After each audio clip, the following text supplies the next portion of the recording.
From Tally to Cali, It's time to wake up. Wake up! Wake up! Warchant.com is your ultimate Seminole sports source. And this is Wake Up Warchant, presented by Corner Pocket Bar and Grill. One more corner pocket. Now here's Warchant.com's Aslan And Corey Clark.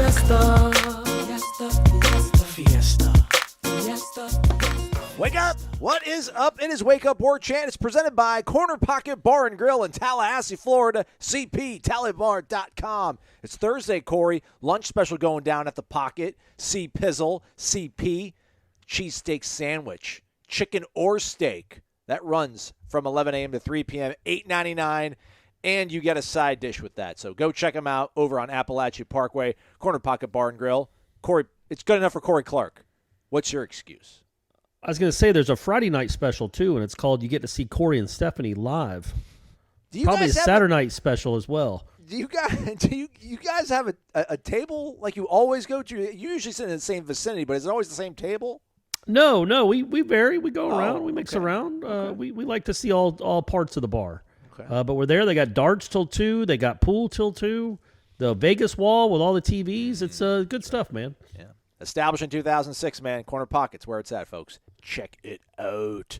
Warchant.com, your ultimate Seminoles sports source. Hit the thumbs up if you're listening to us on YouTube. That'd be cool because you're about to buckle in for a show that's going to be 90 minutes long, an hour and a half. We've already knocked out Renegade Express. We're just reconvening here to knock out some more stuff around the world of Seminole athletics. We said it once before. Let's just keep saying it, Let's keep it rolling, man. Maybe the last time we'll be able to lead with it, so let's get to basketball. Florida State victorious on Wednesday night against the number 2 seed probably in the ACC, most likely. That is Notre Dame. Big win for Leonard Hamilton and the guys. Down once again, Matthew Cleveland out for Wednesday's game with a illness, flu-like symptom. I shouldn't say flu-like symptoms, an illness, but it wasn't COVID-related. They take down Notre Dame. Wasn't a one-point victory, Corey. They won this one nice and comfortably. 74-70, Corey. Matthew Cleveland not out there, but another freshman stepping up, John Butler, and the return of Anthony Polite. Watch out, world. Here comes Leonard and the Noles. Your thoughts, Corey? I don't know if I'd say that, but yeah, man, that's another great win. I don't know, man. I guess it's maybe the way I view the world, but I keep as good as a win as it is for Florida State, and it is a good win. So was the one on Saturday. It's like, what are you doing, Mike Bray? Like, how do you lose that game? I mean, that's a big game for them. Like, I still think they're on the right side of the bubble, Notre Dame, but that is a bad loss for them. And again, okay, Anthony Polite came back. That's big. Matthew Cleveland isn't on the game. Neither is Caleb Mills, Malik Osborne, or Naheem McLeod, and you somehow lost to Florida State. Just incredible, but it's a great win for Florida State. Again, they're not great defensively. They made that abundantly clear again in this one, but that's fine. They're not equipped to be great defensively right now, but they are trying hard. They are playing with energy and effort. They're playing with some confidence on the offensive end. That's all good to see. I think it all bodes well for next year. And then my man Raekwon Evans, I mean, you talk about ice water. That's his nickname. Big free throws, man. That's what he does. I mean, I tweeted it on Wednesday night. He is 40 of his last 43 from the free throw line. Knock on wood, everybody. It doesn't matter. He's good. He's just really good. He's efficient, effective. 40 of 43 is nuts. And when you think about, 2 of those beat Miami, I think, didn't 2 of them beat Duke? I want to say so, or at least pushed OT maybe. 2 of them sealed the win against Syracuse. 2 of them sealed the win on Wednesday night. Just that guy, it is such a luxury to have a dude that you can count on to hit free throws like that down the stretch. It's crazy Notre Dame let him catch the ball.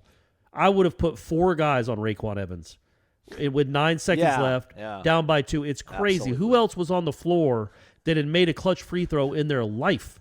Right. And you don't triple team that guy and make anybody else on the Florida State roster beat you with a 1-on-1, but they let Raekwon catch it, and then he made both free throws, and that was a wrap. But that's just that's a really good win. That's 2 solid games for John Butler in a row, and you start to see some stuff there. In no way is he ready to go play in the next level. It's not close. You're not John. Come back. Don't be selfish. You're not close, buddy. But you see what some of the why there's some allure there. And he's got to get much stronger. He's got to get better defensively. He's got to get better at everything. He's a freshman. Most freshmen do. But man, 2 good games in a row for him. And Gom had, I think Ngom had 12. Correct. Fletcher came off the bench with 9. Like he does, just kind of doing a little bit of everything. Even my man Worley, he couldn't make a shot, but he still had 5 rebounds and 4 assists and Still a couple plus steals. 10. He was plus 10 on the night, man. Man, that is a guy that makes things happen. He does all the little things. He's got some Trent Forrest in him like that. Like Trent Forrest could have 4 points and really kind of control a game. And Worley might have a little bit of that in him, but they're all growing up, and it's good to see, man. And that was again another really cool moment for Raekwon, another good moment for Leonard. I mean, you think about last year, they had a chance to wrap up the regular season ACC title, and they lost at Notre Dame, and then they kind of returned the favor this year. Notre Dame wasn't going to win the ACC title, but that's a bad loss. That was a big game for them and a bad loss, and so it's like Florida State kind of returned the favor a little bit, down essentially 4 starters. I think they were saying on the broadcast, does this sound right? Like Florida State hasn't lost to Notre Dame at home? Or maybe Mike Bray? Ever? Maybe since they joined the ACC. That could be right. Yeah, like I'm thinking about it. Yeah, like Ian Miller hit a buzzer beater against them to beat them one year. There was one game where, I mean, it reminded me of the Virginia Tech game earlier this year. Where Notre Dame was 15 out of 21 from 3-point range and lost. Yeah.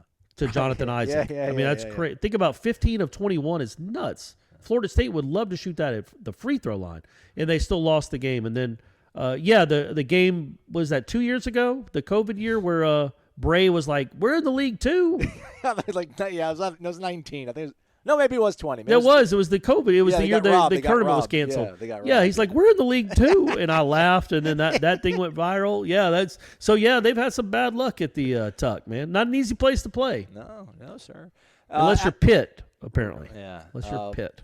As we sit here, Florida State is 8th in the ACC. They'll wrap things up, NC State Saturday. So, 8-9, they'll fall somewhere in there. Syracuse is behind them. They'd play them. Clemson's behind Syracuse, so that'll be their first round matchup in Brooklyn, either Syracuse or Clemson. And who knows, man? We might have to start asking about whether or not Caleb Mills is going to come back. Because, think about next year all you want, and that's the realistic, rational likelihood. But who knows, man? This conference isn't as rugged as it once has been, or always really has been. And, I mean, if somebody gets upset in front of Florida State, they could maybe have a little bit easier track to the championship game than you would hope. But we'll see how it goes. In any event, though, you still feel really good about just how strong this program is overall, right, Corey? The health of the program. They even talked about on the telecast, called it a culture win. So Leonard just figures it out, man. He does. It's super cool. Super cool. Will Mike Martin Jr. figure it out, Corey? We'll get to speak to him later today. I think I might go over to Hauser and try to get some answers. They lost on Tuesday to Mercer, basically kicked the game away in the 9th inning, if I'm not mistaken. I'm not going to panic. It's baseball. It's a long, long season. But you had a tweet on Tuesday that talked about basically, hey, they're 4-0 when they get Parker or Bryce on the bump. Otherwise, it is chew your fingernails kind of stuff. They got to figure that stuff out. Anything pressing in your mind right now that they got to try to get figured out here sooner than later? Well, the thing about that game was, number one, I think they walked 9 guys. Crowell starts the night. You got a 2-run lead. Crowell pitched a 1-2-3-8 with a couple strikeouts and immediately walks the first hitter. Bring in Armstrong, I think, which is an interesting move. Again, I think normally Meat probably brings in Scalero there, but he's trying to get guys in high leverage situations that haven't been there before. And that's what you should do. You can't just count on 2 guys out of the pen the whole year. So he's trying to find guys, but then Armstrong gives up a hit and a walk. The hit was a little infield chopper, but it was a hit. But also walks a guy. And then Rank makes an error, and that's how you lose a 2-run lead in the 9th and go to extra innings. Like, I think he might have found something in the Nizu guy. Nizu, yeah, Nizu. Is it Nizu? Is that how you pronounce it? Yeah. So, he came in with the bases loaded and 1 out in a tie game in the 9th inning and struck out the next 2 guys, so that was good to see. But then Baumeister comes in and walks another guy, gives up a couple hits, and that's the ball game. So again, the pitching, as much as we want to laud it and applaud it and celebrate it, man. Okay, tell me what you really feel comfortable in. We're only 8 games in, but what do you really feel comfortable in on this staff right now besides those top 2 guys? And the top 2 guys are awesome. They're maybe the best 1-2 punch in the country, but you don't win anything with just 2 pitchers. UCLA had Trevor Bauer and Garrett Cole as their Friday and Saturday night guys, and they didn't make it out of a regional. They were like a 3 seed. Like, they didn't have anything else. You've got to find some other arms on the staff, man. Guys you can count on. And I think they like some of these guys, and they have electric arms, and they have good stuff. But, man, you got to go out and prove it. It's also early March. So it's not time to panic, like you said, but it's not a great trend that you're 4-0 with your 2 studs pitch, you're 1-3 when they don't, you're 0-2 in extra innings, and you're essentially 0-3 in close games. You're also 0-2 on the road. You played 3 close games all year. You're 0-3 in all of them. 2 extra inning losses, and then you lost another game at Jacksonville by a run. So that's a little bit troublesome, but it's also early. I don't think it's too much to get worried about yet, but you want to see some guys actually start to maybe take the bull by the horns and prove that they need to be the guys out in the 7th, 8th, and 9th innings on the mound. Otherwise, you want to pitch Messick in the midweek too. Like, there's too many arms out there to be giving up 6 runs to Mercer. Also, you can't be striking out 14 times to Mercer. You just can't. I thought we need to get past this. Like 14 strikeouts, or it might have been 15. 15 strikeouts in a midweek game against what I'm assuming is not Mercer's best guys? That's rough, man. Go find some contact. The offense is not worrisome, but you're starting to wonder about, okay, even when Tyler Martin comes back, if and when, I mean, he's not it's not J.D. Drew. Yeah. Now, he is a guy that makes contact. He is a guy that gets on base. He's your best on base. He's your best on base guy, and that, I'm not dismissing that. That is a big deal. Yeah. But he is not like what you'd call an impact bat. So you got to figure out a way to start stringing some at bats together and get some runs. That was you're going to lose midweek games. I think Mississippi State lost at Southern Miss on Wednesday night. I think NC State lost to Campbell. Like, it's going to happen. It's not the end of the world to lose midweek games. I just start to wonder, okay, how dominant is this pitching staff other than the 2 really good starting pitchers? Because so far I haven't been overly impressed. That's all. I haven't been disgusted. You can tell there's some stuff there, and it is really early, but come on, man. At some point, get on the bump and get some guys out and quit walking so many guys. I like it. Course fired up. I have nothing else to add. Florida State softball team improved to 17-0. They did take out FAM on Tuesday, and then on Wednesday held on. They held on. They allowed 2 runs in the 7th inning, but they held on to win 6-5 over Oakland. Janai Kerr with a 3-run homer to sort of pace the Noles. They fell into an early hole. They were down 2-0 after the first inning. Emma Wilson was on the bump. Catherine Sandercott came in and settled things down. So things moving along nicely. They will open up ACC play Friday against Pitt. So in Tallahassee as well, too. So we're in a really busy Saturday. I was going to say, man, Friday, Saturday, you got the softball team on Friday night playing at 6. The baseball team starts at 7. Then you got them. Both are playing Saturday in the afternoonish. Both of them start Sunday at noon. Yeah, get out to the grounds out there and just go watch. Go back and forth. Go watch a little baseball and softball. But yeah, it's a busy weekend too when you throw basketball in there and spring practice. Yeah. All right, buckle up, everybody. We got about an hour and 20 minutes of all your questions, and it's pretty much all football, except for one query about whether or not possibly Florida State has a next Michael Jordan on their roster. Stay tuned. More Wake Up Warchant after this.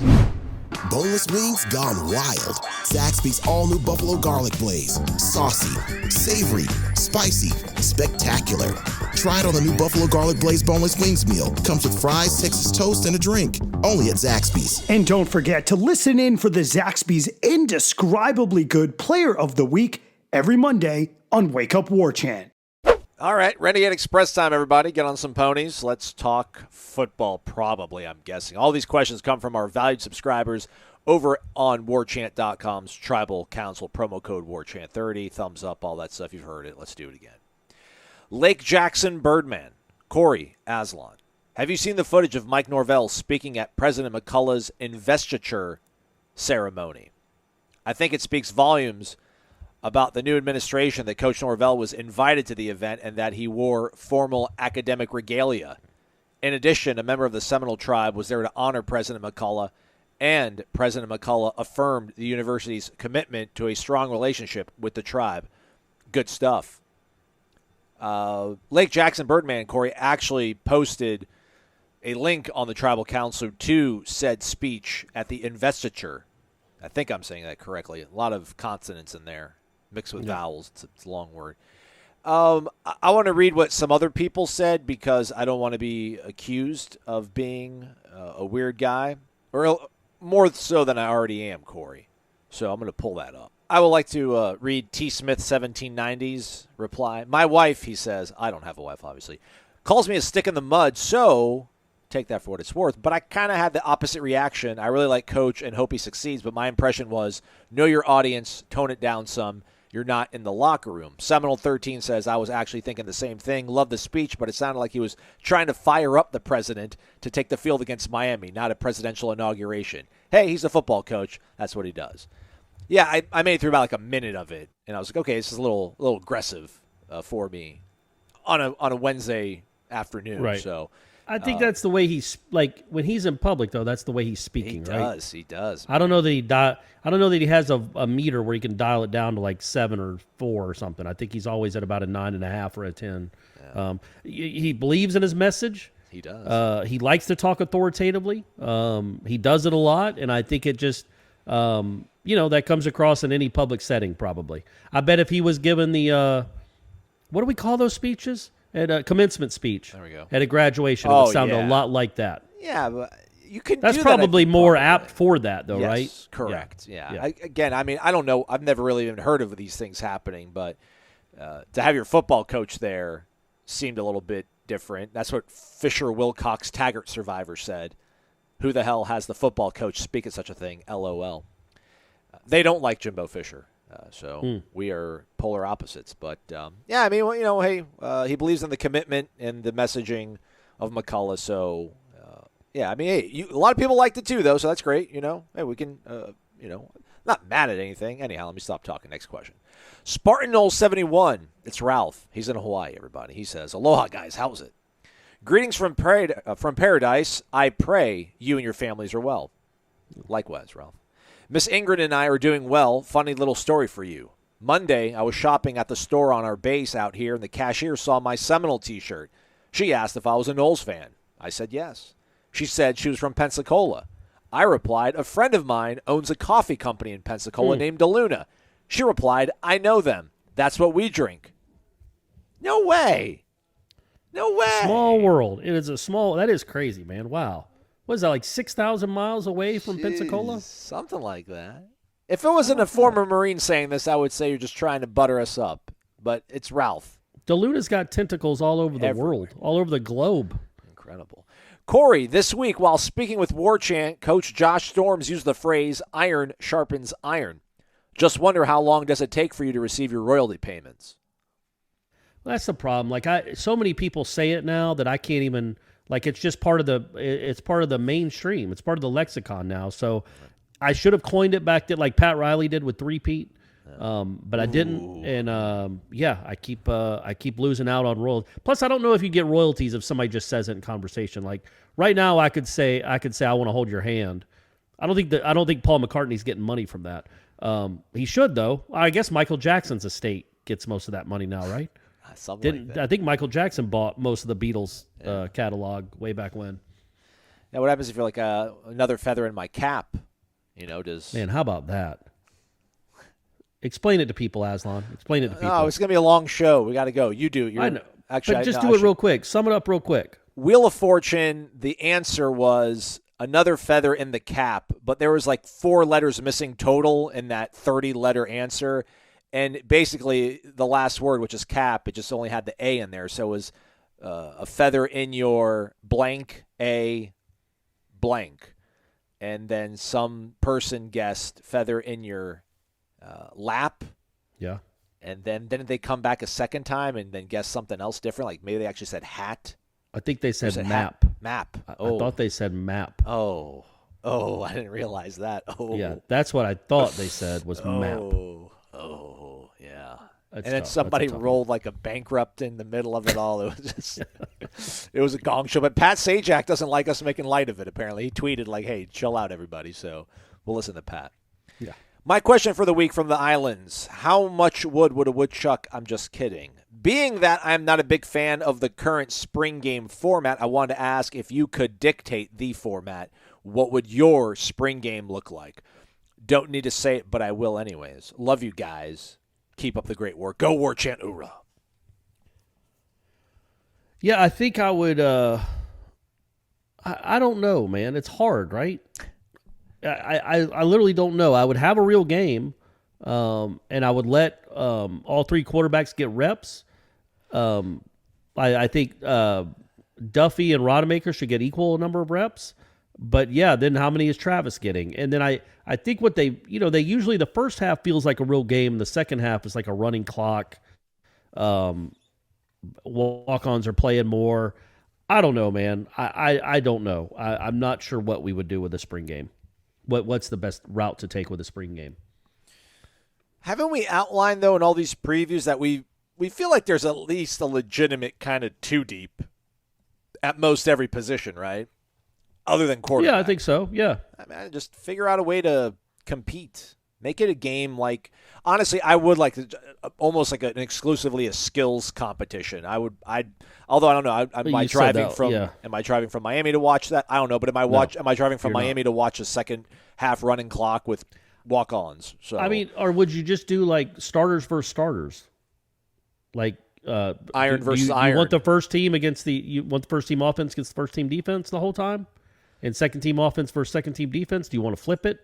I don't know. No, I mix it. Just try to do like the B team versus the B team. Like we don't need to do ones on ones. I don't want twos on twos. Like mix it. Just draft two equal teams. I know with Jordan Travis being the quarterback and being the only established, experienced, productive quarterback, that kind of makes it a little bit more difficult. But just figure out a way to maybe stack Tate's team or AJ's team or something. I'd like to see it that way. But hey, I'm just glad we get to see it. I'm glad we get to watch it. Yeah, that's right. There's a spring game. We'll all be there. Let's go to our guy Derek XDQ004. Wake up! He's an Omega man. Check out his avatar. I have what I hope is an easy question this week. Oh yeah, I should have told you the heads up on this one, Corey. Can you guys give us a never before told story from the Fisher, Taggart, and Norvell years? Wow, all three of them? You didn't throw an or? Support the sponsors. Go Noles. Well, I wasn't here for Jimbo. I think whatever Taggart, I mean, I never saw anything salacious. I saw him get locked out of the stadium before one of the Saturday Night Lights things. Right. But I was late too. It was funny. And then for Norvell, he's still here. I'll be a coward. I'll say something when he's gone. 10 years from now, 3 championships later. I kid. Yeah, but that implies that you got something salacious you're holding on to. No, the only thing I've ever seen that I thought was weird was, and listen, I hope they don't do this again. They probably will. Whatever, do it. I don't care.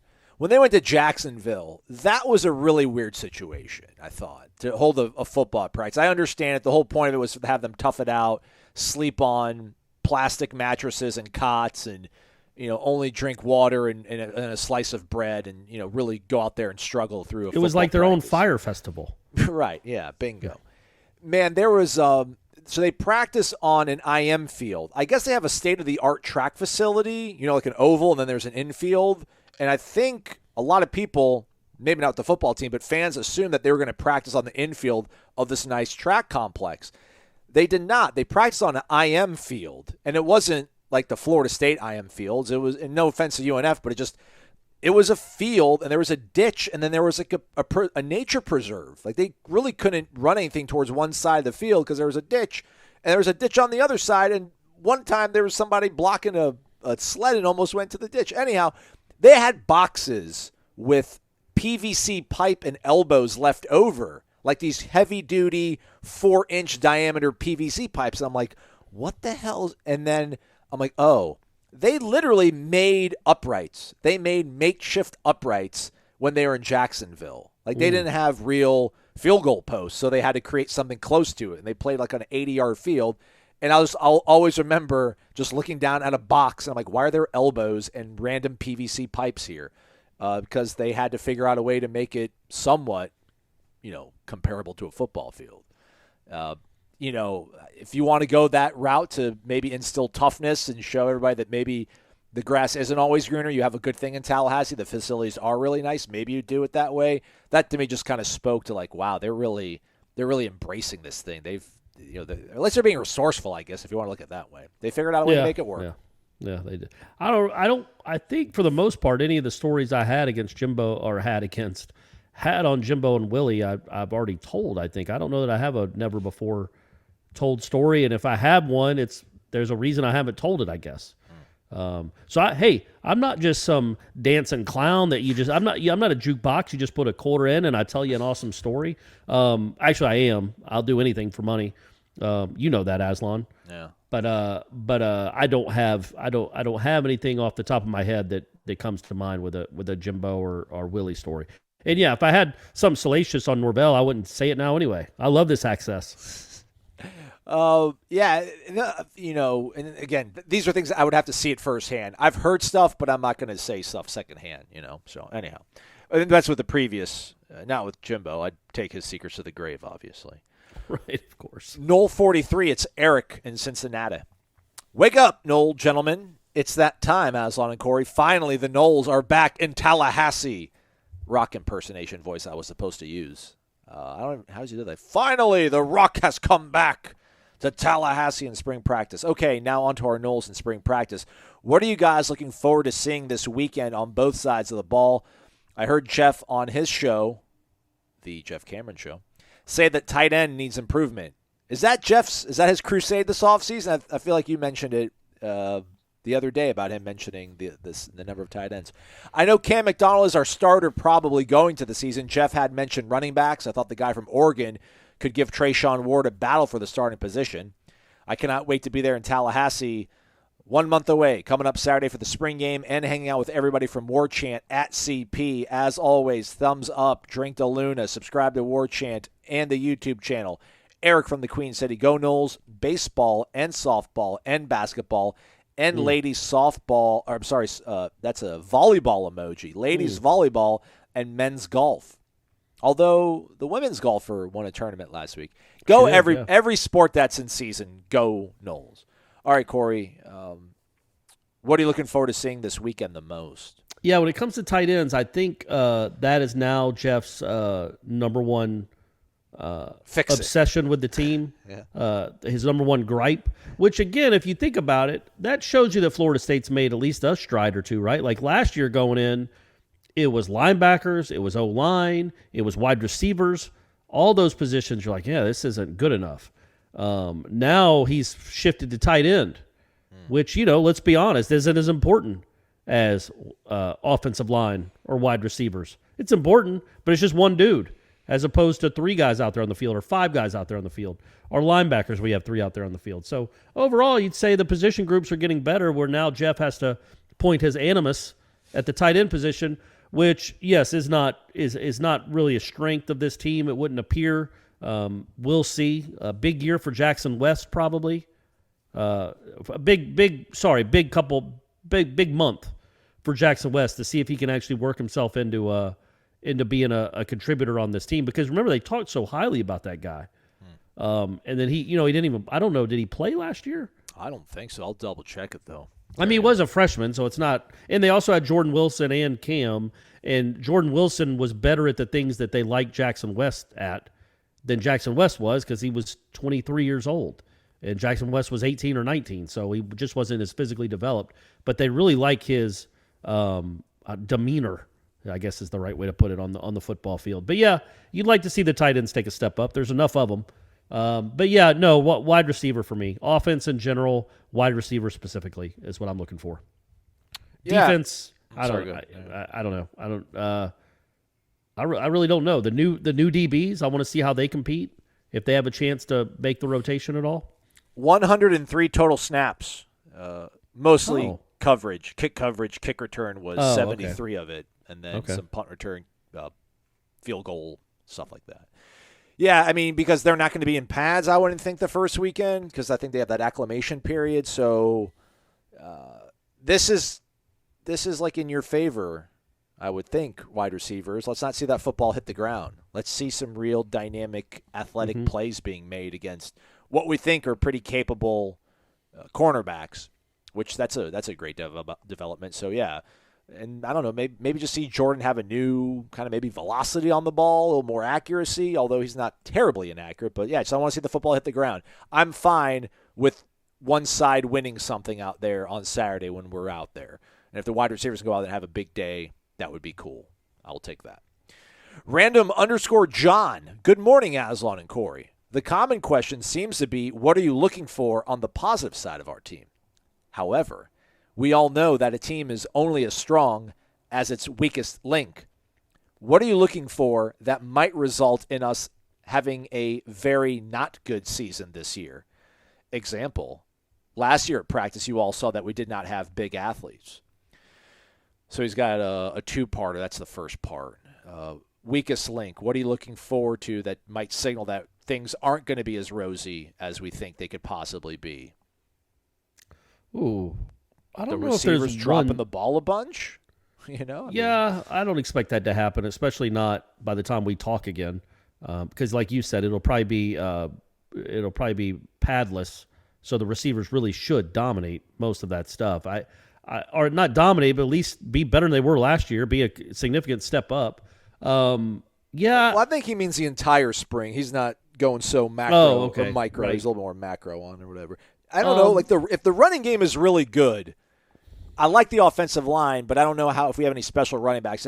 If they're running the ball really, really well, I might feel a little bit nervous about the running defense. Or yes. do you want to? That's the only thing. I agree, and I want to see somebody besides Jared Verse, who, by the way, also hasn't proven anything at this level.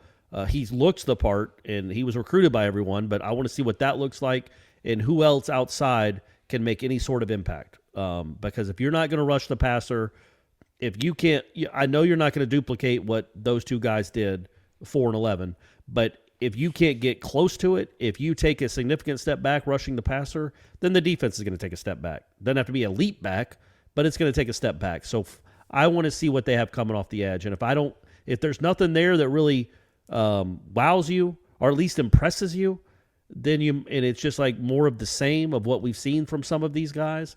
A lot of them are young though; they haven't got a chance to prove a lot, like a Patrick Payton or somebody. But if you don't see much from them, then you're like, okay, all right. So it's going to be Jared Verse and a bunch of guys that are just taking up blocks. And you need two guys. And Verse. You want to what if Verse doesn't look great? What if Verse gets dominated? I don't think that's going to happen. Not from what you hear. But if Verse doesn't look as good as he's supposed to look, then you really start to worry about your pass rush. So I guess that would be something. That's just the right to me, answer. defensive ends. Well, that's the right answer. Because if there's anything that we have seen, which by the way, shout out to Giovanni. I don't know if Giovanni's a subscriber to the website, but he tweets at us and follows some of us. He doesn't like this whole transfer thing that I'm doing, the stories, because he's like, why are we hyping up guys so early? He's like, we're not going to know what we have until we know what we have, i.e. we actually start playing some football games. So which I'm like, well, hey, we did mention that quarterback didn't look all that strong. Guys were in and out of the lineup in spring. Receivers didn't look all that good. And there was some, we did see that Jermaine looked really good, and we saw all that during spring. So why not figure out what we have already? And then he proceeded to send 3 links to positive stories over the last 3 seasons that just didn't work out in our favor. So to that I say, touche, Giovanni, touche. But if anything, we have seen that Brian Burns looked really good in preseason camp in 18, and then he goes on and becomes a first-round NFL pick. We saw Jermaine have to be shut down during spring because he just frankly was disrupting everything and looked really good. And then he's now on the cusp of maybe being a first-round NFL draft pick. So to your point, Corey, I do think it's a high bar to set, man, but if we want to see difference makers, they're going to make themselves apparent early on. Guys aren't going to come on out of nowhere or in the last week before kickoff against Duquesne and then make a difference. We'll see guys that we know are going to be able to make the kind of impact that we want to get this place where you want to see NFL dudes out there. Yeah. Not 30 of them, but more than 2 or more than 1. I want to see guys that it's a great way to put it, game changers, difference makers. not just pedestrians. Yes. You've had enough pedestrians the last 4 or 5 years, and you have enough on this team. You want to see 6 or 8 or 10 guys kind of leap up to you and say, look at me, I'm here, look how awesome I am. Last year you had one, right? Yes. You had Jermaine Johnson, right? I think in spring, I can't remember anybody else that really stood out. Yeah, I don't even think Pierre really played in spring. I think he wasn't even around. No. And then in the August, you had Jermaine again, and you had Brown, the safety, who never even played. Shaheem Brown, right? Yeah, but that I think we were. But he was the one that stood out more than anybody. Yeah. On defense, he made a couple plays every practice that we saw, and then on offense, there was nobody that stood out really. And quarterbacks weren't there half the time. It's hard to tell with running backs anyway in that setting. So I just want to see more of that. I want to see linemen, one way or the other, dominating dudes. Just stand out. There you go. That's something else I want to see. I want to see more than one dude stand out. I want 6 or 8 or 10 guys that jump off the field at you, and they're like, okay, man, that's a difference maker. That's 2 in one position group. That's 4 on one side of the ball. That would be a great thing to see. Also, random_John adds, I previously asked you guys, what's your best personal sports memory in which you participated? Today I ask, what is your worst sports memory in which you participated? Corey, the hamstring pull at the Tuck is off the table. What is not off the table, however, is Zaxby's Chicken, DeLuna Coffee. They should always be on your table, as well as the great stuff going on over the corner pocket. Also subscribe to Warchant, like and subscribe to the YouTube channel. Doing so helps everyone's confidence a little bit. With confidence comes marriages for both Aslan and Corey. Go Noles. There you go. We could have a dual wedding. We could have a Wake Up Warchant wedding, man. Yeah, all right, for sure. Oh, there we go. Those things are expensive. I'm all about crowdsourcing or sharing some of the costs on that, defraying some. Well, we're getting married at Corner Pocket, so it won't be that expensive. Well, hey, man, they got some good stuff on the menu there, top shelf. All right, I can't think of anything too humiliating. I've had many failures. This sounds so petty and so insignificant in the grand scheme of what we talk about with high-level college football. But, man, field day in elementary school, that was my jam. I loved field day. My teams never won the tug of war, which was the last event, which was just the most significant sign and force of strength you could show amongst your peer group. And we always lost tug of war, and I was always so damn salty afterwards. But that's the only thing that really comes to my mind right now. Tug of war, man, that's tough. I don't think I ever won one either, and I was never obviously you get the fattest kid to be the anchor. Yes, that goes. And you know if you got a couple portly kids in your class, you got a good chance when you're in the 5th grade because the 5th graders can't move that kind of mass. And once you lose your footing, you're in trouble. So, I guess I don't remember ever winning tug of war either. I wonder if they still do that in schools. It seems like something that might have been phased out in this current climate that we're in. Yeah. You're tugging, it's girls and boys, and you're dragging girls and boys through mud and stuff. I don't know if that's something they might frown on now at elementary schools. I'll ask Brady if he remembers having a field day with tug of war. But yeah, I'm trying to think of something. I mean, I have a lot. Oh, I got one. I was at a summer game. It was a varsity summer baseball game, and it's going to sound funny to say this, but I was actually used as a pinch runner in one of these games. 5-tool Clark over here, everybody. Yeah, well, 0 tools. So I get put into the game. It's a close game, but it's also summer, so it's not like a region matchup. It's just a summer game. But anyway, it's my first year on the varsity, and they used me as a pinch runner. I think I'd played the game before. It's not like summer you get to play. I wasn't on the bench. I was on the bench during real games, but anyway, so they put me in as a pinch runner. I say, as I get you, and I knew I was coming because the kid that walked was really slow, and they used me to pinch run for him occasionally. So as soon as he got ball 4, I'm like, it's showtime, boys. And I jog out to him. I pinch run for him. He was pitching too, so that's why I could do it. And the kid that was pitching went from the windup. I think he had an incredibly slow delivery, like an impossibly slow delivery. So I steal on the first pitch, but I don't watch the pitch, and then I think I hear the sound of the bat. So as I'm rounding second, all of a sudden the ball is at the shortstop who's standing on second. and I look to the dugout and throw my hands up like, what just happened? Like literally my palms to the sky. And then I get a rundown. I try to bowl over the fat third baseman. That does not work, and I get thrown out. And from then on, my nickname was Showtime. Oh. It was rough, especially when you're trying to like impress the coach that you haven't played for before. Yeah. And it's you're playing with kids you haven't played with before, and then you're a pinch runner. And so what had happened is I stole second base so easily that I was rounding the bag as the throw came down. That's how slow the kid's delivery was. And I got thrown out and I got tagged out. So good times. I thought I couldn't. It wasn't coming to me for a second, but I knew I had some embarrassing moments, and that's always going to be the tops of the list. Well, I mean, I'll commiserate quickly, and we'll go to the next one. I think I mentioned it before, but I played in a slow pitch softball league with my buddies, and there was this one team that we never could beat. Like we beat everybody else, but this one team we just couldn't beat. And I forgot what the rules were, but I feel like everybody had to play in the field. And they put me in right field because I was just such a liability for like 2 innings or something. And I was trying to be cool, and I'm like 27 years old. I was chewing tobacco. Not skull, not dipping. I was chewing tobacco like Red Man. And, I chewed it up, had some big league chewed that up, wrapped it around the Red Man like a grown-up would. And I'm just in the right field, just, kicking up some dirt, just, pacing around. And I don't know, I got a dry throat. I swallowed a little bit, swallowed some of the stuff that you're not supposed to swallow, and I proceeded to start dry heaving and vomiting in right field. And then, sure enough, they hit a ball to me, just an absolute can of corn, and I drop it, and they scored like 2 runs, and we lost the game. So were you vomiting as the ball was hit to you? No, like right before. It almost rolled into it, though, as it hit my glove and fell down. That wasn't a fun post game.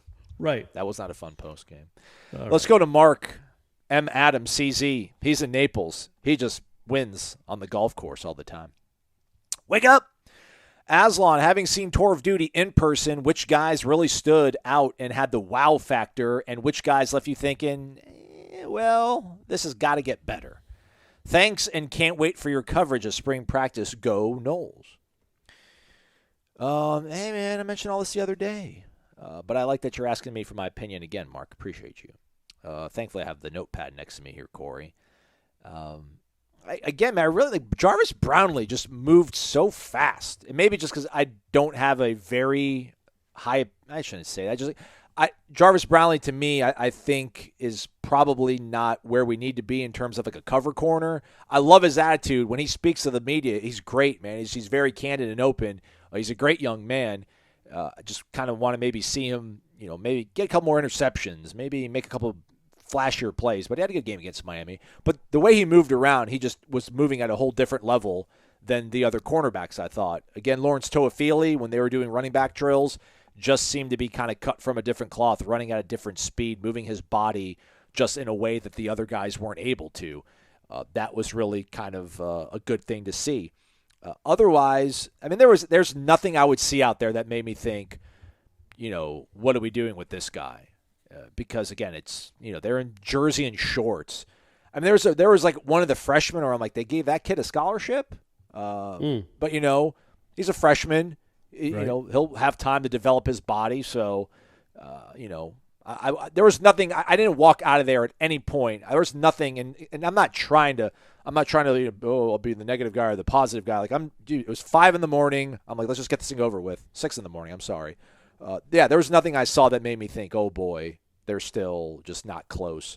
Like, we're not going to win a national championship, but for this 8-win kind of threshold that we want to see, I'm like, all right, they've got guys physically that look able to man the positions on a football team that can win 8 games in the ACC. How'd our boy Jared Verse look?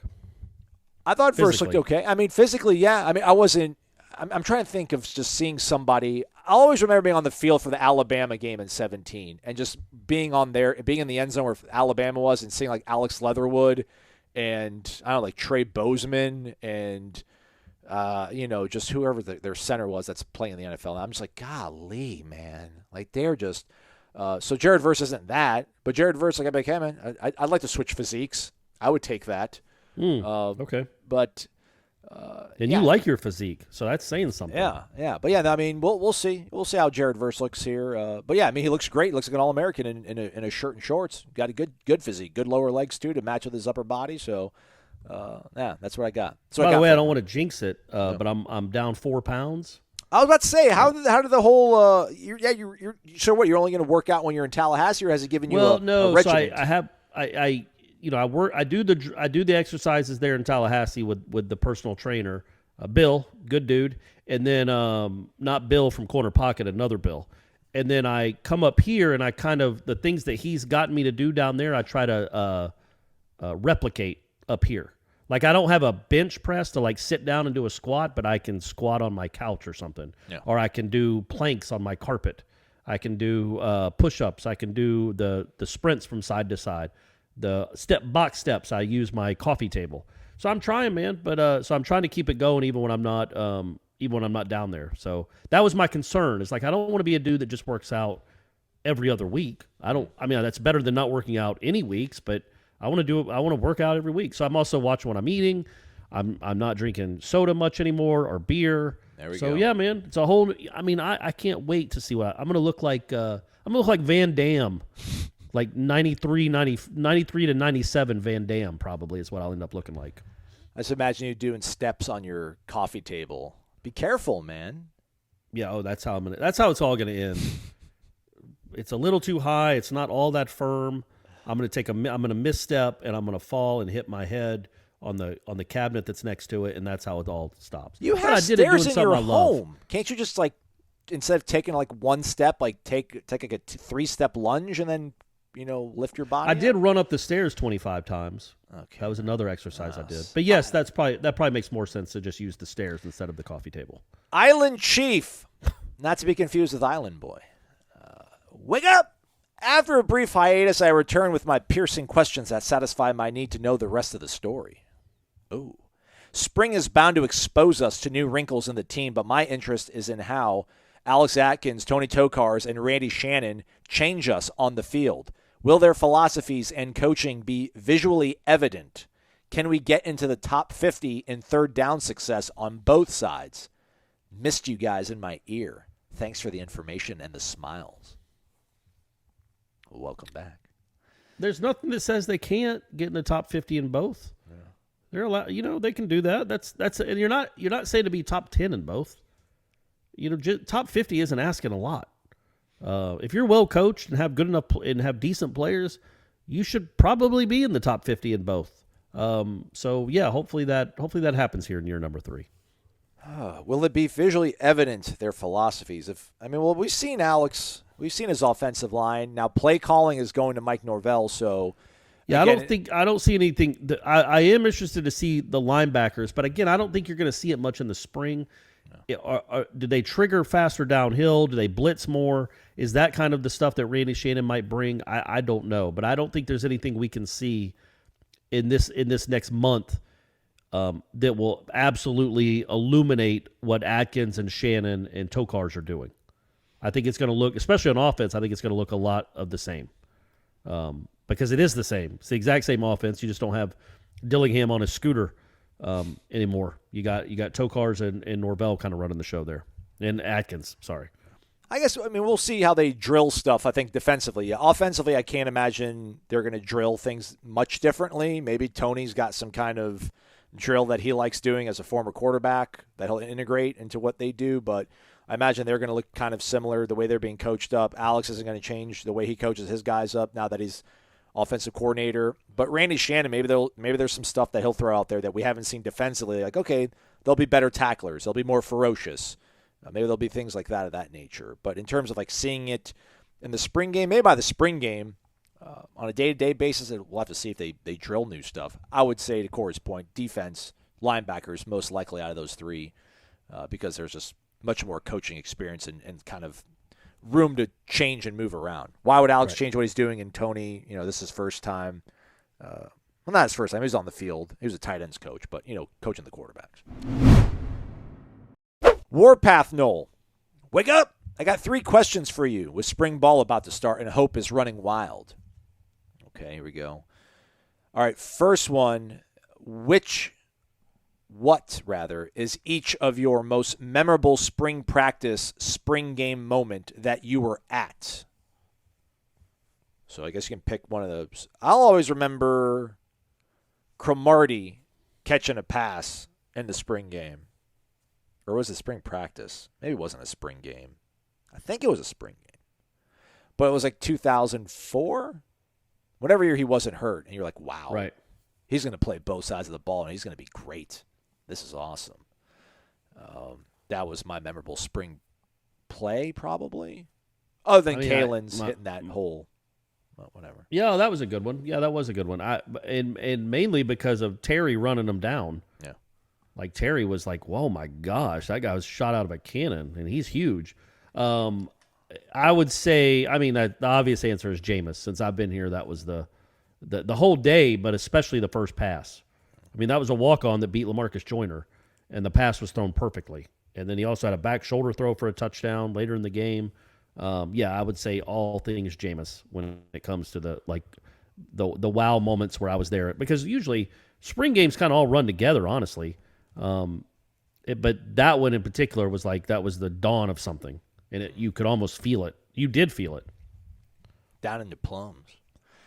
All right, now two other things. Finish each of these sentences. Florida State will win 10 games this year if they play 15. That's funny, right? That was a good line. Florida State will win 10 games if Jordan Travis is an elite college quarterback. Okay, I was going to say if he can combine for at least 3,500 yards of total offense.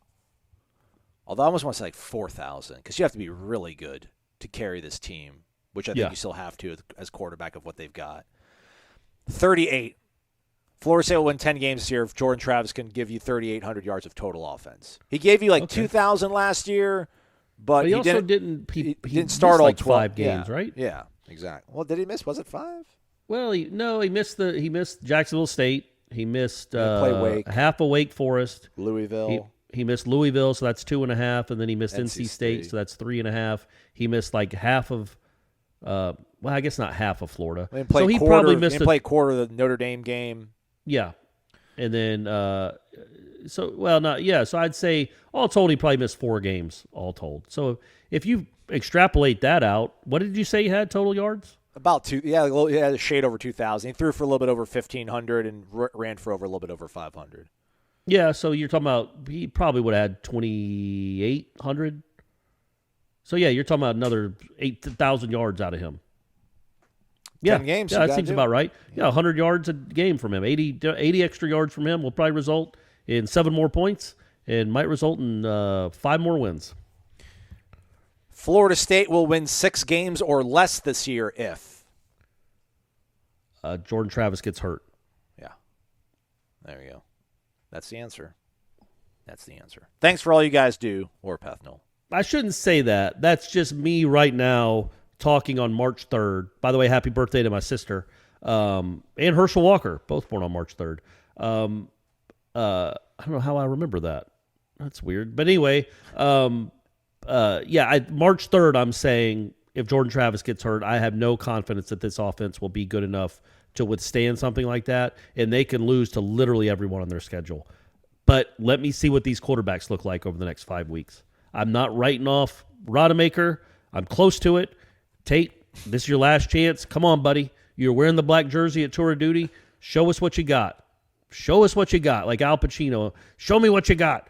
And then Duffy. I want to see what he looks like. He might change my mind. I'm not confident on a true freshman to be able to lead a team that's not great, but maybe he's a special kid. These next 5 weeks might tell us that. Yeah. There we go. JT Noles 2K2. Hey, Aslan and Corey. Wake up. Hope everything is going well and that Aslan has caught up on some of the sleep he missed due to tour of duty. Thank you. Kind of. Man, yeah, you? What did you do? Man, of all, so I went to sleep on Tuesday at like 11:30. But of all the nights to forget to put my phone on Do Not Disturb, I forgot to put it on Do Not Disturb. And our group text, Ira, who never sleeps, texted like 12:30. I don't think I heard that one, though. I heard two. One of my friends texted at 5 in the morning, and then I had a spam text like on my WhatsApp, which I don't even know why that would go through. But, yeah, so like I got texted at like 3 or 4 in the morning, and then at 5 in the morning they both went off. I'm fine, though. I'm good. So when did you wake up? Like my alarm was for 9:30, but I think I woke up at like 8:45 or so. Well, why would a friend text you at 5 a.m.? Did his arm just get eaten by a bear? No, just that's that's how everybody else lives life, Corey. That's not. No, why would anybody text somebody at 5 in the morning? That's crazy. It's a group text. It's just stuff that was. He's just showing off that he's up. Yeah, because I said something at like 10 o'clock after game night, and then he's already asleep. And then, right. Yeah. So he gets you back with the 5 a.m. text. Exactly. I got you. Exactly. So yeah, I'm all right though. It's okay. Reading through the Tribal Council, JT Noles 2K2 says, I have noticed everyone keeps talking about backup quarterbacks, whether it be Austin Reed, Tate Rodemaker, Jaden Daniels, or Chubba Purdy. Which, by the way, Scott Frost announced that Casey Thompson from Texas is running first-team offense. He's the number one quarterback. Yeah. And Chubba apparently was nicked up on day one, so I don't think he did much. So that's weird. My question, JT Noles 2K2, is who is the greatest Florida State University backup quarterback that never became a full-time starter? His pick, Sean McGuire. He played pretty good and helped take over whenever things would get rough, whether that was Jameis' suspension or Everett Golson being at Everett Golson. He also led us to victories over both Clemson and Florida, so that is always a plus. I hope you guys have a good rest of your week. Support all the sponsors. Support our players with YouTube accounts and merchandise. Thank you for everything you guys do, and go Noles. Look, I don't know how to attack that question. That's a good answer because most of the guys that we remember at Florida State started at least a year. Does Brad Johnson count? Right. He said full-time starter. So Brad Johnson was the full-time starter in 1990 for like 4 games. And then Casey Weldon took over halfway through the season. And then Brad Johnson was his backup in 90 and then his backup again in 91. And then they both went to the league. Would that count? So he started 5 games in his career? That's got to be as many as Smag. Yeah, that's a full-time probably less starter. than Smag. He started the season, right? He was the quarterback. He started the so opener. did Smag. I thought, Smag came in for Golson. But then he played in a bowl game. He played again. I think they started the same amount of time. Yeah, well, he had to play the bowl game because Everett Golson quit. Yeah. I think he threw for 4 bills in that game against Houston. With a broken leg, or he did some broken bone in his leg. His ankle was busted up because and he had to come back in because JJ Cosentino just was like, what are we doing? I don't know how to do this. Yeah, I have to actually play. Shout out, JJ, love you, man. Maybe Wally Woodham or Jim Jordan. They always alternated. I think my answer is still Brad Johnson because he wasn't a full-time starter for a whole season. He lost his job, and then in 91 he was the backup to Casey Weldon the whole season, and then whatever it was, 12 years later he won a Super Bowl. So that's a pretty cool story. And now he does trick shots on Twitter. Yeah, trick basketball shots. Nice. Yeah, it's kind of cool. And he's married to I always forget the relationship. Mark Rick's sister. Yes. Yeah. Is that what it is? Right. Yeah. So yeah, I'll go with Brad Johnson, but McGuire's a really good answer. I mean, he did have some nice moments, and he was a good teammate. He just if we're going strictly by who was a better quarterback, Brad Johnson was better than Sean McGuire. But I don't know if he meets the stipulations. Xavier Lee, final answer. Oh yes, yep. That's the thing with Xavier Lee. Yeah. He was good when you threw him in. Yeah. Like Maryland, he didn't know he was going to start that one year until 30 minutes before the game or a day before the game or something, and he was great. And then he progressively got worse the rest of the season until he started against Wake and they lost 30-0. Then the next year he comes in midway through the Alabama game and is great. And then he progressively got worse until, he wasn't playing at the end of that season either. So I've seen him around town once. He still is an impressive-looking dude. And it's just, you always wonder, man. That's a big what if, How did that not work out? How did it not work out? Yeah, I agree. NYC_Nole_2, Charlie92, Miami Avatar. Wake up! Checking in from the nation's west coast, San Francisco. parenthetically adds, work trips are a thing again. That's right, yeah. Shout out to your boy Aslan going to the gym the other day with not a mask on. Felt weird. Felt good. Nice. Aslan, thank you very much for waking up at the butt crack of dawn to bring us all the intel on how the men are looking in tour of duty drills. Corey. Lucky you don't go to the same gym as DeSantis, huh? Right, yeah. That would have been fun. Did you see that? Yeah, man. Golly, poor kids. Those poor kids. Yeah, they weren't they high school kids, right? I know no. it was at USF, but I thought they were high school kids. That he was Yeah, talking because to. I think the Hillsborough County School District released a statement saying they're proud of our students. So now, all right. That's so funny. Anyway, go ahead with the question. Corey, as opposed to vodka cranberry, try vodka spindrift. I should Google that. I don't know what spindrift is. What is that? You That have sounds the like fizz, slightly more than a hint of flavor. It's quite refreshing. And as I said, I should fizz. Google that. My Android Google phone just lit up and wanted me to talk to it, but I don't want to talk to it. Let me try it. Spindrift, sparkling water made with real squeezed fruit. Ooh, okay. All right. Yeah, but will they have that at a bar? It's kind of on par with La Croix, it sounds like, or LaCroix, however you want to pronounce I it. don't know. That still seems like bubbles. That's what he was Bubbles going saying. into He my said a little stomach. fizz. He said a little fizz. So the Little fizz, fizz, not the a fizz ton of doesn't fizz. agree with you. Okay. That's why you're doing vodka water and not vodka soda. Or vodka tonic because the carbonation, the bubbles, I'm trying to stay away from them as much as possible. Okay. I think what my friends have convinced me to do is, I don't know what they're called, but you can get these little things at the store where you just take a squirt of a juice into your drink. They have lime, they have strawberry. Stephanie got some. Casamigos or something like that, I think? Maybe, yeah. So I have a vodka water, and then I can just do my own splash of cranberry or my own splash of strawberry juice and just squirt it in there, just a little dash of it. A splash of BYOJ. it. BYOJ at the CP. Yeah. Your own juice. So Just a little- that's right. That's what I'll be doing. But I appreciate the thought. I'll test it out if somebody has it. I probably won't buy it on my own, but if somebody offers me one, I'll see what's what. No question from him. Just want to also say, Aslan, please feel absolutely no guilt about your vacation. A few years ago, we, the Warchant family, want our fearless leaders to live deep, fulfilling lives and return refreshed and motivated for the rest of the football season. Lord knows you've needed it these past few years. Take care, gentlemen. Go Noles. Tag Ira in that. Do that. Right. Tell that guy to go take a vacation, man. He's got a family. I don't even have a family. Stream Shack Knoll.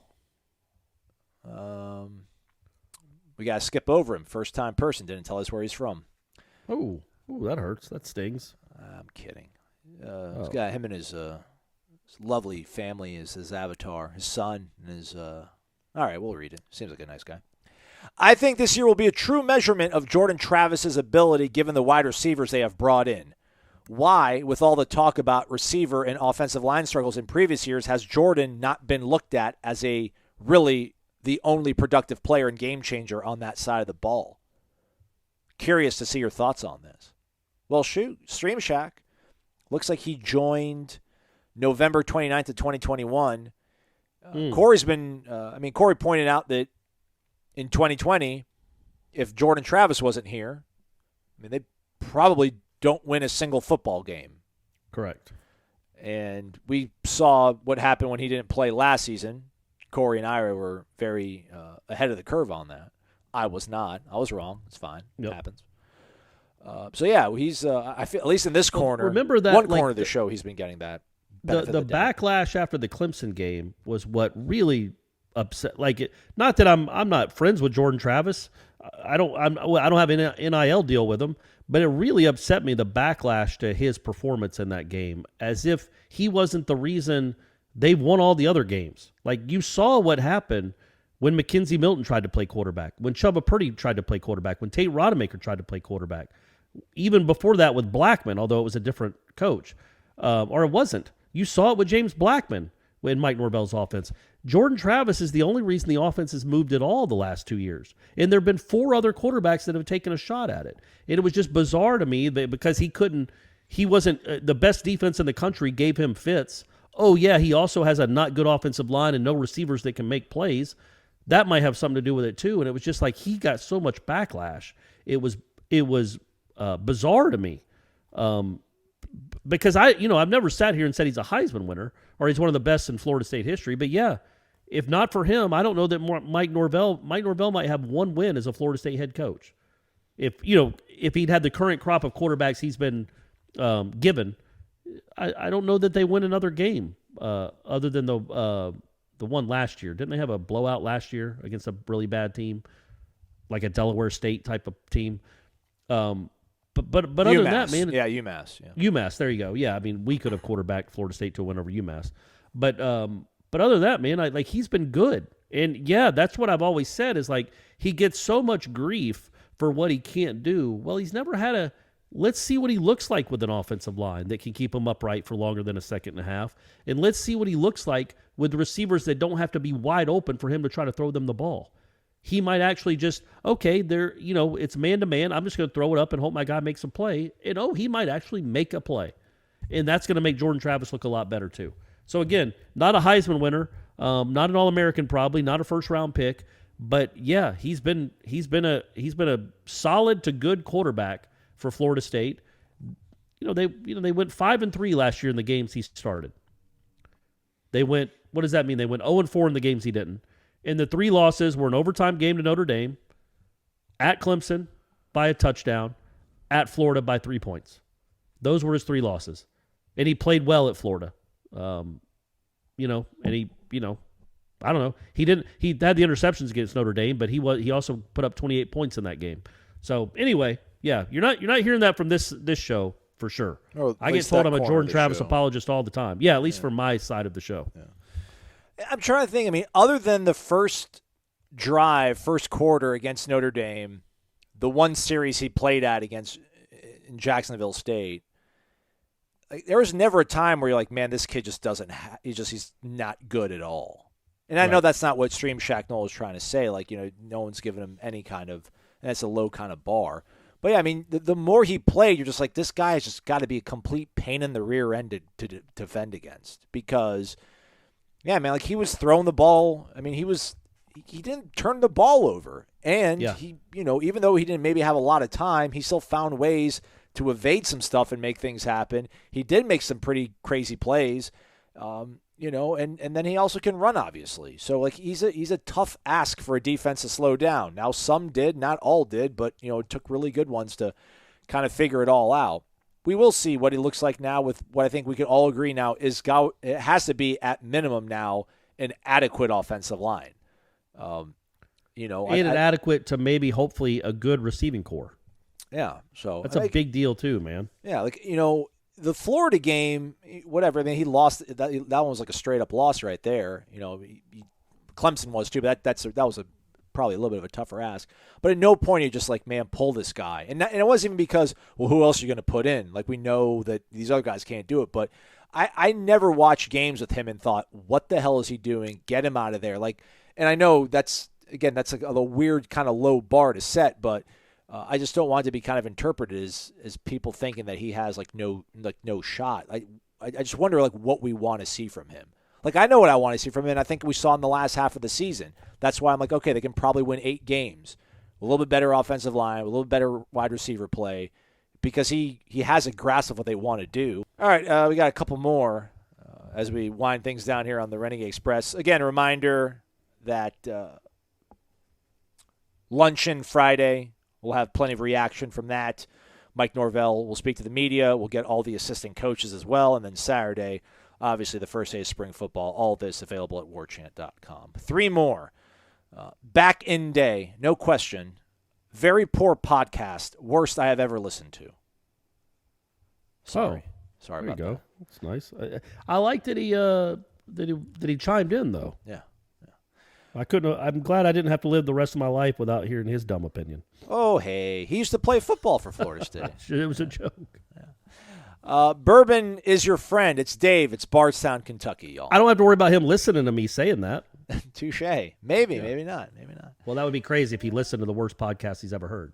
Well, I mean, I wonder if he's speaking about on the whole, or maybe because he, maybe it was in reply to the show the other day. I don't know. It's all right. He's got a fishing avatar. He's probably fishing, living a really good life. So congrats to him. Dave in Bardstown, Kentucky.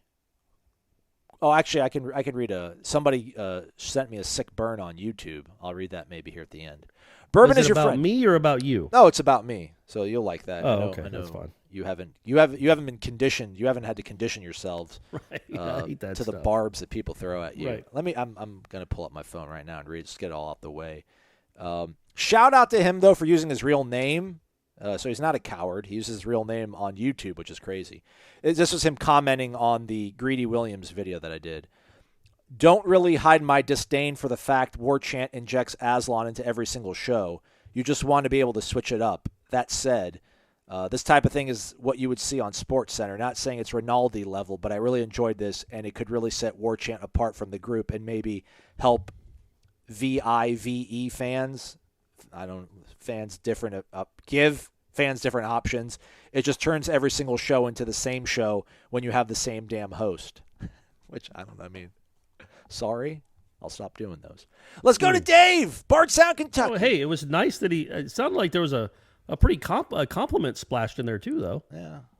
I like the don't really hide my disdain for the fact that, I mean, I'm not. We got Jeff Cameron show. We've got Seminole headlines. We've got all Jeff these previews. Jeff had Tony He had Adam Fuller on earlier in the week, a 20-minute interview, and then he had Tony Tokar's on Wednesday that you can get on our YouTube channel as well. So like exclusive interviews.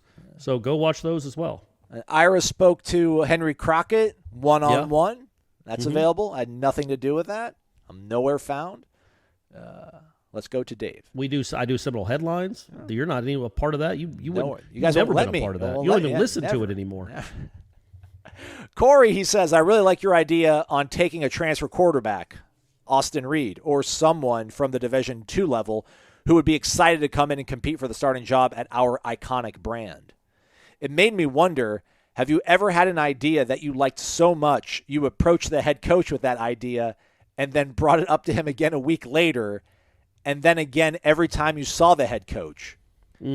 Or have you ever had a neurotic colleague who did something similar and couldn't help but keep pitching ideas to the staff member? I envision Gene pestering Jimbo. I really think we need to run the I formation. I mean, at least give it a try, Jimbo. I really wish I would have offered my optimistic thoughts on Jalen Worley 2 weeks ago, but now I look like Captain Hindsight. I keep thinking the reason Kobe will always be greater than LeBron is Kobe's got some nasty to him, that killer instinct that Michael Jordan had. I'm obviously not calling Jalen Worley the next Kobe Bryant. I'm calling him the next Michael Jordan. No, he didn't say that. But he does seem to have a nasty streak, competitiveness, toughness, and I think that will be really cool to watch next year. Thoughts? I'm not sure I'll go with you on Kobe always being better than LeBron. I think I don't sign off on that, but I understand what you're saying. Kobe late in games had that, he wanted to rip your soul out. He lived for that. He also missed a lot of those shots too, but he did live for that, to rip your soul out. So yeah, and I do see that with Worley. That was what was so infuriating about the North Carolina game, is that was just, there was nothing there. There was no competitiveness at all. And then the Boston College game, I thought Worley was one of the guys. Well, he definitely was. He almost got in a fight with the 7'2", kid from BC. So Worley was still showing some competitiveness, even if some of his teammates weren't. So yeah, I do like that about him. I do think he's got some what for to him, which is really cool to see. I don't remember. Oh, it was about. No, as far as giving. The one thing I told Mike Martin this, and I should tell Mike Martin Jr. this as well. Say the bases are loaded and there's no outs. Or no, let's say bases loaded, 1 out. And your runner at second, you know where the shortstop is behind you. You've got a pretty slow kid in the box hitting. And your runner, so the kid in the box hits a one-hopper right to the shortstop. Like it could not be a more tailor-made double play to get out of the inning. Why not just have the runner at second stand there and let the ball hit him? It's an out. Everybody has to go back to their bases, I think.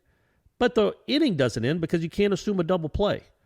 So the innings, if you're 95% sure this is going to be an inning-ending double play, we're not going to score a single run, why doesn't the guy that's running at second base, he could actually field the ball? It's interference. They call you out, but the inning's not over. So I've suggested that to baseball coaches in the past. I'll keep harping on that, I think. think that's a winning formula, right? That's a good strategy. I mean, like, what's the call though? Like It's just just like Omaha interference. It's I know, but I'm interference. saying you as meat on third base, because I know you're coaching your players to think about that, but in the heat of the moment, they probably won't think about it. But as soon as the ball hits the bat and it's chopping, I mean, you have to yell some sort of code word, right, to let the guy at second base know. I think you could literally say, "Let it hit you." Okay. Well, they can't assume a double play, so you let it hit you, and then you're out. Literally, I think the base runner could field the ball and throw it to first himself. It stops the game. It's a dead ball. You're out, but the inning continues. So there's 2 outs, runners on the corner now. Well, now at that point, no, you don't want, because then the inning's over. Yeah. Oh, yeah. You're saying that. I thought you were giving me another scenario. Yeah. No. So yeah. that's So what I think happens. I think the bases would still be loaded. The guy that was on first goes to second. The guy that hit it goes to first. I think. So the bases are still loaded, but now there's 2 outs. No harm. You still get to live to see another day. I'm almost 90. I'm 85% sure that that's what would happen if you got hit with a ground ball that was going to be a double play. Yeah. So yeah, because you certainly what they don't even do that in the MLB. They don't assume double plays, so they certainly couldn't do it in college. So it's just a dead ball. Batter's out, or the runner's out. But the batter doesn't get first base. I would think the batter's got to get back in the box and face the pitcher. Okay, so then again, then it's first and third, 2 outs, right? Probably. Yeah. I don't know. I'm not the baseball guy. Yeah, but there you go. I've suggested that a few times. That's about it. I did tell Jimbo when I did that holding story way back when, 10 years ago, about I can't remember the exact numbers, but I went and this was 2012-ish. I went back and researched the last 20 years of every holding call in the ACC, literally by every team. And that is the beginning of the end of your marriage because of all the time. Right? Yeah, that was a lot. It's a lot of. That's going incredible. through How do you? scores. What were you doing? I mean, I know Nole fan has got it covered, but is there deaconfan.com? Like, are you going? I don't remember how I did it. ESPN went back to like 2002, all their box scores, and you can just alt find, control find holding calls. Okay. But I don't remember what I did for before that. But anyway, Florida State Florida State's defense by far had been held less than any other opponent. Like I think it was like. I just remember 51 comes to mind, like 51 as opposed to 83 or 96. Like NC State's opponents had been called for offensive holding more than any other team in the conference. Florida State's opponents had been called by far for the least amount of holds in the conference over that. Maybe it was a 10-year span. Maybe it wasn't 20. So like the gap between Florida State and the next closest team that didn't was probably like 8 or 10, and I think the next closest team might have been Miami. Like it was so obvious that like what could possibly be the argument that Broderick Bunkley and Darnell Dockett and Timmy Jernigan at that time, Bjorn Werner, Brandon Jenkins, those guys aren't getting held. Travis Johnson. So yeah, exactly. All those great defensive linemen that came through, and they were never calling holding flags on Florida State. Meanwhile, Florida State's offense had been called for like more holds than anybody in the conference. So, that was the story. But I did tell Jimbo that, and I explained it to him. And he just kind of he was interested. He was thankful. I didn't do it for him, but he was thankful. He's like, yeah, let's see how good that does. Won't do anything. He might have even said something smart, Alec, like, yeah, now that's just gonna make him madder at us, Corey. Something like that. Oh man. All right. That's actually no. Here we go. Whack. WAC 169. Last question. Good morning, guys. Have not asked a question in a while. You haven't. Why? Here it goes. 3 of them. Number 1. Oh. How stunned were you, if you can answer, with Norvell keeping Dugans? I had a sinking feeling the longer it went without any action, it meant he was coming back, and voila, he's back. It's unreal to me how that happened. I am and continue to be stunned by that decision. I was not stunned. I was very surprised. I wouldn't say stunned. I was very surprised. Yeah, I don't even think I was that surprised. I mean, I was at the point where I was literally, all right, if it happens, it happens. If it don't, I'm not expecting it to happen. It just seemed like there was so much talk out there that it was going to happen, but he's not a guy that's fired a lot of coaches. Now, that being said, certainly if you go another year without bringing in a wide receiver, as a high school recruit, or if this receiving crop now doesn't live up to maybe some of the potential we think it has, there might be another discussion to be had in November and December. But maybe he has 2 1,000-yard receivers this year, Aslan. Yeah. But I was not stunned. I know a lot of people were, but I was not. Khalil, shout out to our guy Khalil. He commented on one of the videos that Deuce Spann, he postulates that one of the main reasons Deuce Spann came to Florida State was because of Ron Dugans, but nobody's giving Ron credit for that. So let's see what Deuce ends up being first. Right. Yeah, man, I was just very surprised because after early signing day, we went to the stadium to get the press conference with Norvell, and then they also made all the assistant coaches available. And I don't think anybody went up to Ron Dugans. Now you can say, well, why would they? He didn't sign anybody.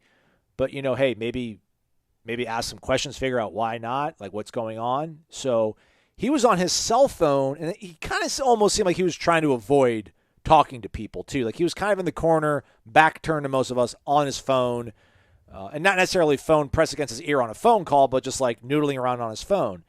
And then I remember I asked one of the media liaisons, I'm like, can I talk to Ron? Like, yeah, go ahead, ask him. So I was like, hey, I'm like, Coach, you got a minute? He's like, yeah. So that to me kind of felt like he probably realized he didn't have a really good day at work, like one of those bad days at work that sometimes you can't make it back from. And then coupled with the fact that there was the report out there by On3 that they made a run at Jawan Sider to be their running back coach, which is like, well, they don't need a running back coach. Oh, but if they do, so that, yeah, I wasn't stunned. Very surprised, though. Second question. What is the time frame to keep FSU fans interested in football right now? How long are people going to pay attention before they tune out? 2023, 2024? Things went so south so quick for Willie. You're all ready to get hurt again. I'm ready to get hurt again. We'll always come back, at least for the football season. It's like Knicks fans, man. Yeah. Every year the Knicks fans have hope.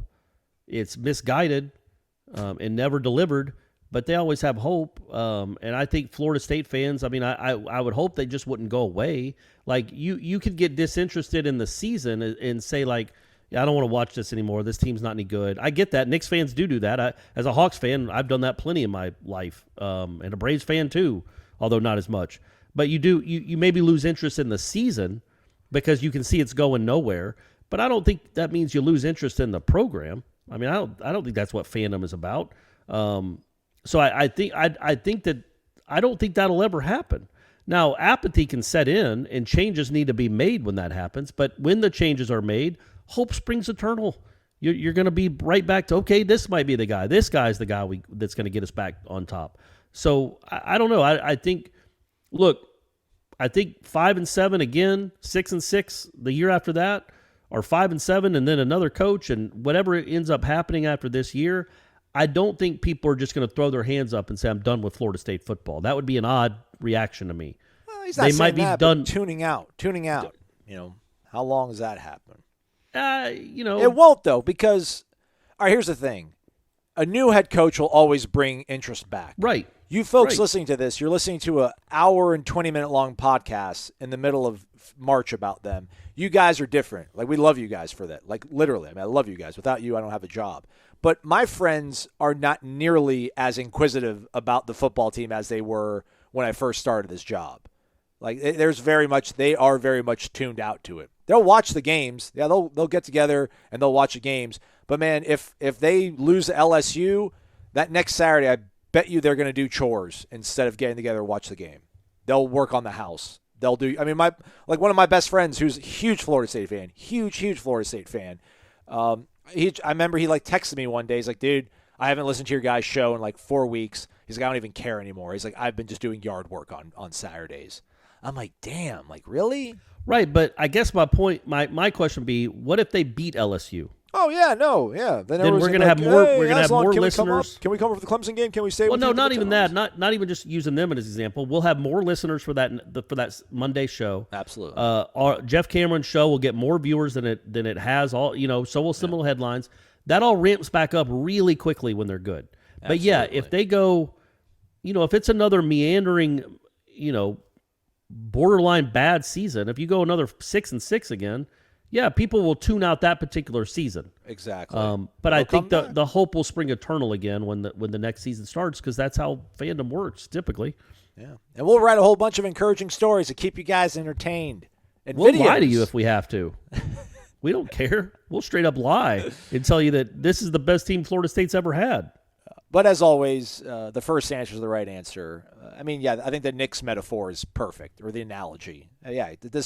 This brand has been established for too long and has done too many good things, and too many people have witnessed and experienced it and felt how great it is, that, yeah, you'll be downtrodden maybe in October, November, but you'll find a way to pick yourself off the mat, the next August. So I'm not worried about it.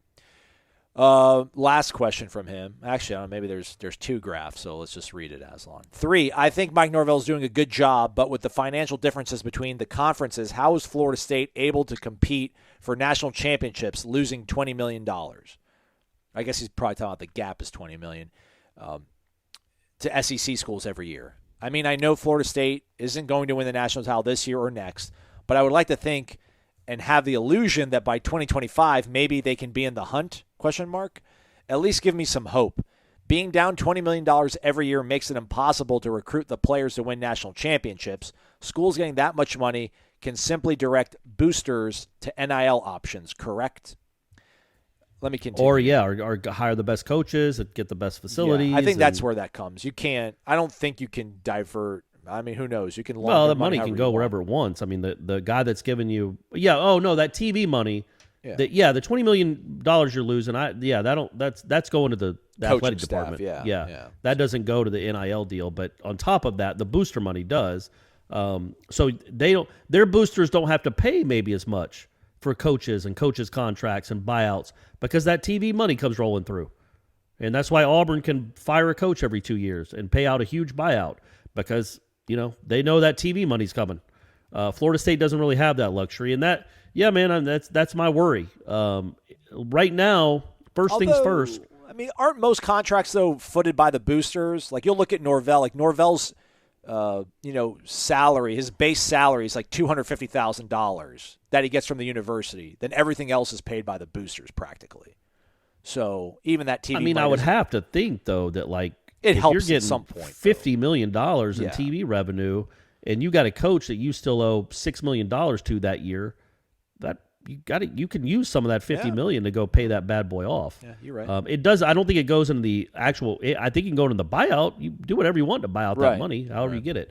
But anyway, the point being, that's the worry I've had. That's the worry I continue to have right now, though, and that is a significant worry, and it's a legitimate concern for Florida State fans, for Washington fans, Oklahoma State fans, everybody else. I get it. It's tough. Hell, even Clemson fans, right? Why not? Yeah, Clemson but right fans? now you can go you need to go chase down Clemson, and then let's see where you at after that. Like the playing field is uneven around the country and around the South, sure, but it's not uneven in the conference. So there's really no excuse to be middle of the road in the conference. You've got everything. You've got more things going for you than everybody else in the conference, and you make the same amount from your TV money, and the booster money. Yeah, some schools make more in booster money than you, but it's not that much to offset the attractiveness of your program and the fertile recruiting ground that you get to live in. So anyway, that would be my first. I get it, and I'm worried about that too for the long-term future of the sport. But right now, not to just deflect the question, I think they got to worry about winning the ACC first, and then see if they can go compete for a national championship. But yes, right now they're not close. They're not close to national championship, and for all I know, they're not close to ACC either. Although I think they're gaining ground. Trying to find it, but I couldn't pull it up in time. But I'm pretty sure, in terms of revenue spending on athletics, Florida State's at the top in the ACC. I think we spend more on our athletics than Clemson does, but that includes everything. So not necessarily football. But anyhow, that's neither here nor there. All right. If Florida State isn't in the SEC, yuck, or some alliance with the Big Ten, Pac-10 within 4 years, I don't see FSU being competitive in a national landscape. Man, maybe this is why he hasn't asked any questions in a while. He's been really down on this stuff. It's going to be all right. I get it. I mean, I shouldn't say that. I said it was going to be all right 8 years ago when Gene was trying to warn everybody. I'm like, chill out. But he was right. Florida State cannot succeed in the ACC the way that college football is being played today and that free agency is happening. Florida State doesn't have enough money. Don't tell me about Texas and other rich schools not winning any national championships. I get it. Just because you are a school giving a ton financially doesn't mean you're going to win. But if you aren't giving a ton financially, you sure as hell aren't going to win it. Just my 2 cents. Long question, I know, so if you read it, cool. If not, that's okay as well. Hope you guys are good. Go Noles. We just read it, man. Who loves you? We did. We read the whole thing, the whole kit and caboodle. Yeah, right. It's the whole, like every whiskey's a bourbon, but not every bourbon's a whiskey or something like that. Like just because you spend a whole bunch of money doesn't mean you're going to win. But every serial killer at one point in their life harmed animals. Okay. Did stuff bad to animals. But not everybody that does stuff bad to animals ends up being a serial killer. Okay, I like that. That's a good analogy, right? Yeah, Probably because I was one. damn, I think I've hurt an animal. Does that mean I'm going to develop into it? But no. Yeah, exactly. Exactly right. All So, right. Anyway, yeah, man, I don't know what will have to happen on a national. It's hard to even put myself in that spot because they're so mediocre in the ACC right now. Yeah. Once they get to the top of the ACC, let's see what kind of balance there is in the country and if Florida State really can't compete. Because look, man, there's still a lot of really good football players. You can go get good football players. Now, can you withstand Alabama? Can you go through a gauntlet that you have to beat Georgia, Ohio State, and Alabama back to back to back to win a championship when the playoff expands? I don't know if you're going to have that type of roster, but it's to be determined. It will be very hard. It's like when I worked at the newspaper and they were laying people off and you were supposed to do the same amount of work, but you're supposed to work the same amount of hours for the same pay, but now you're doing twice the amount of work. They said work smarter, not harder, which is just a dumb, stupid slogan. But that's really what Florida State has to do, and all the schools that aren't the SEC and Big Ten have to do. You got to find a way to work smarter. You got to find a way to be the Tampa Rays. The Rays can go win a World Series, and they spend a third of the payroll that the Yankees do. So it can happen. You just have to have really smart people in charge. What is I don't want to keep this going on too long. That is our last question. We do need to wrap up. Like, what is your biggest fear? Like, how will this gap manifest itself to the most detrimental way to Florida State? Like, you don't seem to care that much about facilities, so whatever. I mean, for me, I just feel like with the added TV revenue, they'll be able to keep hiring so many more staffers. I know Florida State's catching up, and they made a hire, I think, on Wednesday afternoon for their recruiting offices. But that's kind of what scares me. But then at some point, do we just chalk everything up to Kirby and Nick being so good and Ryan Day being so good year after year to the fact that they just have more staffers? I mean, at some point, do we not think they're tacticians? Like, where does that come into play? I guess I would just say think about Florida State right now and what they get out of their athletic department. And they get a lot. And add $20 million more to it per year. So over the course of 5 years, they could have the exact same athletic department they have right now. No changes to anything. No changes to facilities, to coaching staffs, no buyouts. You just keep everything the same for the next 5 years and then just throw $100 million on top of that. Okay, well, now your football facility is built. Yeah. There you go. There's your football facility and all the money you've raised for the football facility. You don't seem to now go to players. Okay. You know what I'm saying? Well, because you've never really. I'm not like this. Is not an attack on you. I'm just trying. I'm saying I would spend all the money, all the excess money on players until that loophole, until whatever happens. I would be darn sure I get the best players on this roster, and we can worry about the football facility later. My point is, if you had that extra $20 million, you could do both easily. You could be like, look. We've got the football facility. We've raised this kind of money, and also understand the next 5 years, we're going to be getting excess of $20 million a year that goes straight to that football facility. And also now all the money that's been accrued or is accruing from the boosters, we can funnel that to the players. And we can do both. We can have a really cool football mansion with a water slide and a theme park, and we can also have some of the best players in the country come here as well and do their whatever commercials, their Warchant commercials. So that's it. I mean, you have more money for everything. Also, maybe you could build a baseball stadium that rivals the SEC ones that are being built and have been built. Okay, very well. That's it. We're done, everybody. What a long one. Jeez Louise. Yeah, sorry. I need to go take a hot bath. That's an image for all you fine folks that made it this long. Corey Clark taking a hot bath. Going to be a bubble bath, though. That's it for the weekend, or for the week, rather. We'll be busy this weekend covering spring football. All of it over at Warchant.com, your ultimate Seminoles sports source. Don't you dare think about going. How about Saturday for us, Aslan? We got a spring practice, first of the spring. Yeah. We got a baseball game and a home basketball game that's senior day. Yeah. Cal coming to town on the diamond. Yeah, man. Good stuff. Fun stuff. Speaking of long shows, we did mention how somebody said I made it to the end one time. It was Kyle in Colorado. He tweeted or he messaged us the other day on YouTube. Thanks for the shout out. I made it to the end again. And then our guy, Jamel, also said, who doesn't listen to the end of these shows? And then a couple other people kept saying they listen to the end of a show. So we appreciate you guys listening to the ends of the show. You made it to the end of the show. You're awesome. We love you. He's Corey. I'm Aslan. Thank you for listening to Wake Up Warchant, presented by Corner Pocket Bar and Grill.